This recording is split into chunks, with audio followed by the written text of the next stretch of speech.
اور یہ بھی امام جواد علیہ السلام سے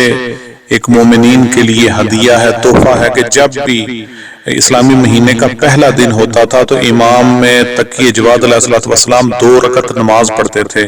2 رکعت نماز اس طرح سے پڑھتے تھے کہ سورہ الحمد کے بعد یعنی سورہ فاتحہ کے بعد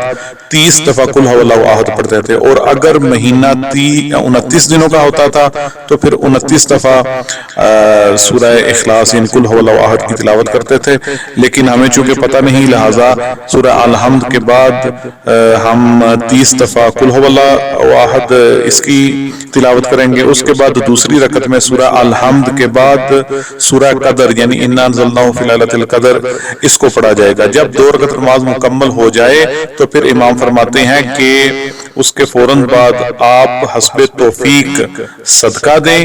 اور وہ صدقہ اگر تو کوئی مستحق مل جائے تو فوراً اس تک پہنچائیں، یعنی اسی دن ہی اس تک پہنچائیں، اور اگر فرض کرے نہیں ملتا تو وہ صدقہ نکال کر سائیڈ پہ رکھ لیں،